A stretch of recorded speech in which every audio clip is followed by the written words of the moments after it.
299장입니다.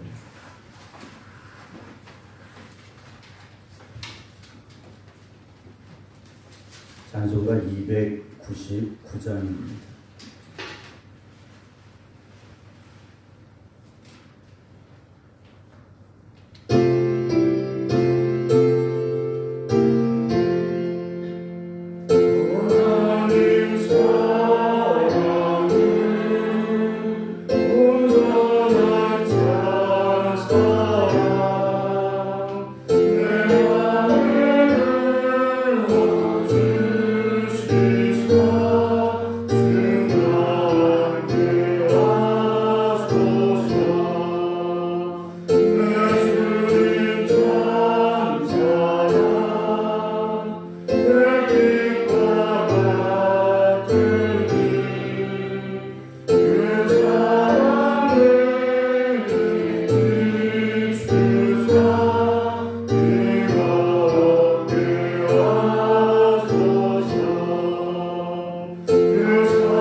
하나님께서 오늘 우리에게 주시는 말씀 고린도전서 13장입니다.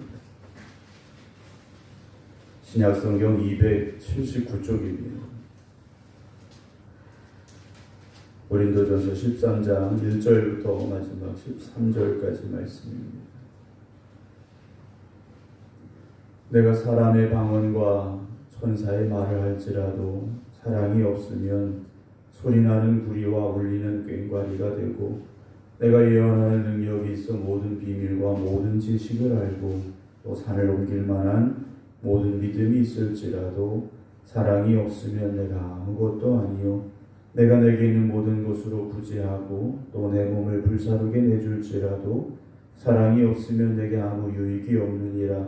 사랑은 오래 참고 사랑은 온유하며 시기하지 아니하며 사랑은 자랑하지 아니하며 교만하지 아니하며 무례히 행하지 아니하며 자기의 유익을 구하지 아니하며 성내지 아니하며 악한 것을 생각하지 아니하며 불의를 기뻐하지 아니하며 진리와 함께 기뻐하고 모든 것을 참으며 모든 것을 믿으며 모든 것을 바라며 모든 것을 견디느니라. 사랑은 언제까지나 떨어지지 아니하되 예언도 패하고 방언도 그치고 지식도 패하리라.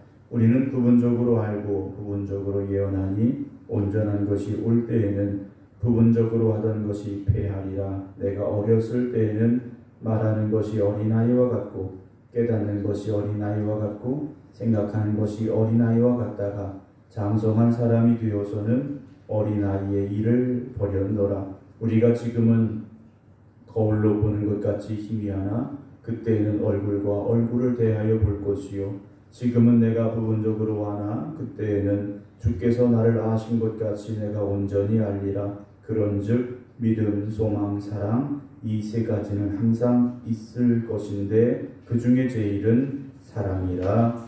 아멘. 할렐루야. 이 고린도전서에서 가장 유명한, 가장 많이 알려져 있는 본문의 말씀을 오늘 함께 이제 나누게 됩니다. 사랑에 관한 말씀이죠. 그러나 사랑은 오늘 13장에서만 말씀하고 있는 것이 아니라 이미 12장에서도 13장에서도 그리고 14장에서도 사랑에 대해서 계속해서 바울은 강조해 나가고 있습니다. 그 말은 고린도 교회 안에 그 사랑이 없다 하는 것이죠. 가끔 제가 목회하면서 그런 분들을 만날 때가 있어. 목사님 우리에게 사랑이 없는 것 같아요 라고 라고 말씀하시는 분들을 간혹 대할 때가 있어요. 우리 교회는 사랑이 없어요. 그럼 교회는 아무것도 아니죠. 교회 안에 사랑이 없다면 교회가 아니죠. 주님께서 구약의 율법을 두 가지로 딱 정리를 해주셨어요. 하나님을 사랑해라. 네 이웃을 사랑해라. 다른 거 말씀하지 않으셨습니다. 주님은 사랑에 대해서 말씀을 하셨어요. 우리가 하나님을 사랑하기 때문에 이 자리에 있는 것이고 이 자리에 있기 때문에 우리 이웃을 사랑해야만 하는 겁니다. 교회가 사랑을 이루면 교회에 사랑이 없다면 교회의 의미를, 교회의 본질을 이미 잃어버렸다 하는 것이죠. 맛을 잃어버리면 어떻게 된다고 하셨습니까? 밖에 버린다. 쓸모없는 것이 된다. 말씀하셨죠. 오늘 13장 1절 봅니다. 내가 사람의 방언과 천사의 말을 할지라도 사랑이 없으면 이라고 바울은 전제합니다. 어떤 예언의 은사라든지 또는 방언의 능력이라든지 뛰어난 은사지 않습니까? 그런데 그것이 있다 할지라도 정작 사랑이 없으면 소리나는 구리와 울리는 꽹과리가 된다라고 말합니다. 은사보다 더 중요한 것, 은사 중에 가장 중요한 것 사랑이라 바울은 말하죠. 4절에서도요. 내가 예언하는 능력이 있어 모든 비밀과 모든 지식을 알고 또 산을 옮길 만한 믿음이 있을지라도 주님께서도 산을 옮길 만한 믿음에 대해서 말씀하셨습니다. 그런데 그럴지라도 사랑이 없으면 아무것도 아니라 그랬어요. 그러니까 모든 은사를 주셨고 또 허락하셨는데 그것의 가장 중요한 은사는 사랑. 즉 모든 것을 행함에 있어서 사랑이 없이 한다면 아무것도 아니라는 거죠. 예언하지 말라는 말씀이 아니에요. 방언하지 말라는 말씀이 아닙니다. 병 고치는 은사 사용하지 말라는 말씀이 아니에요. 그것의 가장 중요하고 기본이 되는 건 사랑이어야 된다는 거죠. 사랑에서부터 시작해야 된다는 겁니다. 3절 내가 내게 있는 모든 것으로 구제하고 주님 앞에 어떤 부자 청년이 주님의 말씀에 고개를 숙이고 돌아갈 수밖에 없었던 이유 중에 하나가 뭡니까? 네가 가진 것을 다 팔아 가난한 사람들을 도와줘라 그랬어요. 그런데 가진 것이 많아서 돌아갔죠. 또 내 몸을 불사르게 내줄지라도 내 몸을 다른 사람을 위하여서 불 속에 뛰어든다 할지라도 사랑이 없으면 내게 아무 유익이 없다라고 말합니다. 사랑에 대해 설명해 줍니다. 4절 사랑은 오래 참고 사랑은 온유하며 그랬습니다. 사랑은 오래 참고 온유함에서부터 시작한다는 거죠. 우리가 누군가를 사랑한다, 오래 참고 온유하면 사랑할 수 있습니다. 그런데 그 오래 참음과 온유함을 잃어버리기 시작하면 사랑은요 더 이상 사랑이 될 수가 없습니다. 사람이 다 완전하고 완벽한 것이 아니지 않습니까? 흠이 있고 부족한 게 보일 수 있어요. 제가 제 아내하고 이제 결혼했는데 제 아내가 저한테 무슨 뭐 단점이 있다든가 흠이 있다든가 이러면 결혼한다고 안 했겠죠. 그래도 뭔가 좀 이렇게 그런 흠이나 부족한 게 보이지 않았기 때문에 결혼했을 것 같아요. 물어보진 않았거든요. 근데 살다 보면 몰랐던 걸 알게 되지 않습니까? 저 나름대로의 부족한 것도 있을 테고 흠도 있을 거예요. 그런데 이걸 어떻게 하는 겁니까? 오래 참아주는 거죠. 온유함으로 대해주는 거예요. 그런데 참다 야 나 더 이상 못 참아 이러면 더 이상 사랑은 이어질 수가 없죠. 다툼이 되고 분쟁이 되고 싸움이 될 수밖에 없고 분열이 될 수밖에 없다라는 거죠. 그런데 갑자기 시기하지 아니하며 자랑하지 아니하며 교만하지 아니하며 무리행하지 아니하며 자기의 유익을 구하지 아니하며 성내지 아니하며 악한 것을 생각하지 아니하며 불의를 기뻐하지 아니하며 하지 않아야 될 것들에 대해서 바울이 기록을 합니다. 아마도 고린도 교회 성도들에게 하지 말아야 될, 없어야 될 이런 것들이 있었던 것 같습니다. 그럼 이런 것들이 우리에게는 없느냐? 당연히 없어야 되는 것들이죠. 당연히 없어야 되는 겁니다. 그런데 다시 보면요, 시기, 자랑, 교만, 무례히 행함, 자기의 유익, 성내는 것, 악한 것, 불의, 이런 것들이요 우리 안에 보여지고 있다라는 거죠. 어느 순간에 내 안에 이런 것들이 살짝 보여질 때가 있다라는 겁니다. 그럼 그때 우리는 사랑이라는 이 단어가 우리 안에서 지금 사라져가고 있구나라고 깨달아야 되죠. 깨달아야 됩니다. 다시 오래 참는다라는 이 말이 뭐겠습니까? 분명히 화날 일이 있어요. 속상할 일이 있어요. 그런데 그걸 가라앉히는 거죠. 화를 가라앉히는 거예요. 참아주는 거죠. 정말 말 그대로 참아주는 거예요. 주님께서 원수를 미워라고 하셨습니까? 사랑해주라고 하셨어요. 그냥 용서가 아니라 사랑이라는 말씀으로 설명해 주셨어요. 말씀을 더 보겠습니다. 7절 봅니다. 6절 봅니다. 진리와 함께 기뻐하고 모든 것을 참으며 그랬어요. 모든 것을 믿으며 모든 것을 바라며 모든 것을 견뎌야 된다라고 말합니다. 이렇게 해야 진짜 사랑이라는 거죠. 그런데 이걸 누가 보여주셨습니까? 예수님께서 보여주셨죠. 그래서 우리는 예수님 닮은 사람들이 되어져야 됩니다. 주님께서는요 그렇게 사랑을 가지고 이 땅에 오셨고 그 사랑으로 우리와 함께 하셨고 그 사랑으로 십자가의 길을 가셨더라는 거죠.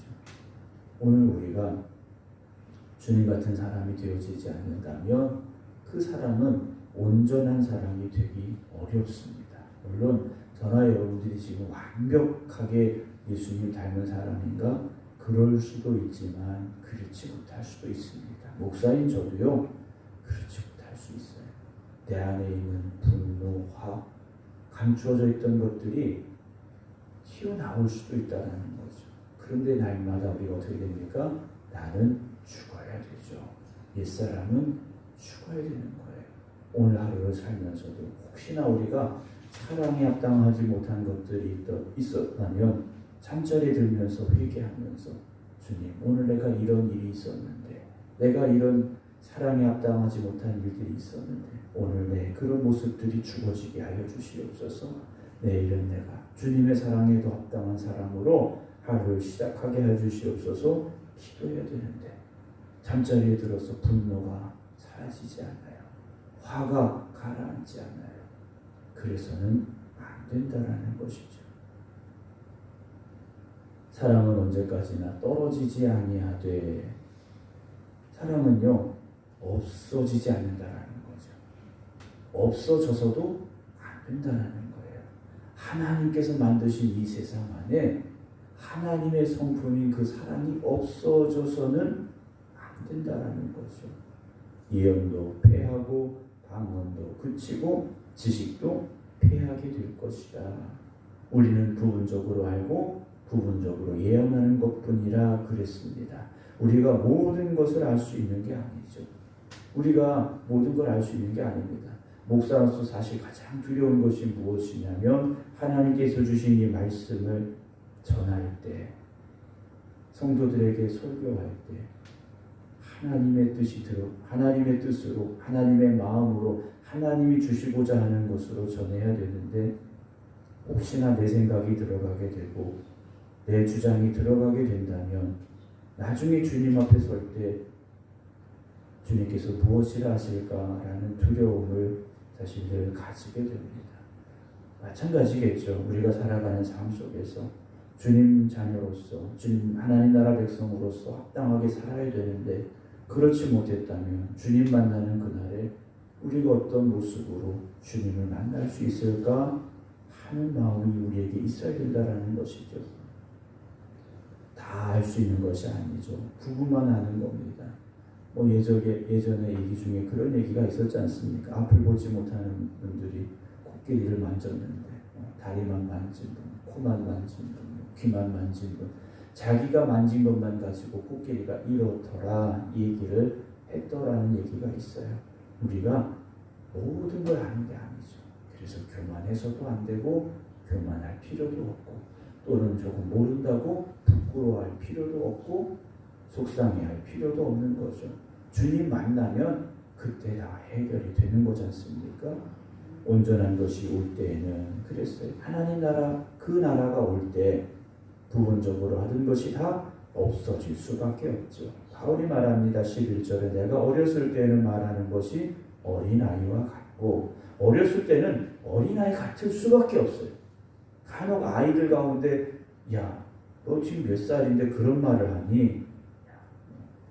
하고 생각이 들 때가 있어요. 그런 말 할 때가 있어요. 어린아이는 어린아이 같은 게 맞는 겁니다.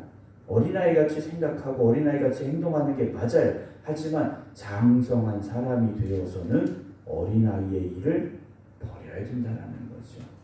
우리가 신앙생활하면서 처음에는 모르죠. 하나님의 말씀도 모르고 하나님의 뜻이 어떤지도 잘 몰라요. 어린아이 같을 수밖에 없죠. 그러나 신앙의 연수가 더해질수록 우리가 더 성숙한 신앙인들이 되어진다면 그에 합당한 삶을 살아야 되죠. 그게 무엇입니까? 사랑이 더해져야 된다는 것이죠. 교회의 직분은 세상의 계급장이 아니다라고 말씀을 드렸어요. 교회의 직분은 계급장이 아니라 사랑의 무게가 더해져야 되는 겁니다. 사랑의 무게가 더해져야 돼요.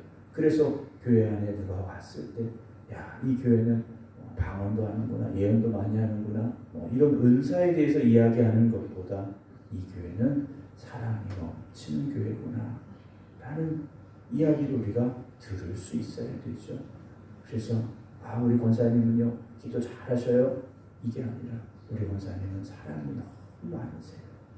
우리 장로님은 사랑이 너무 많으세요.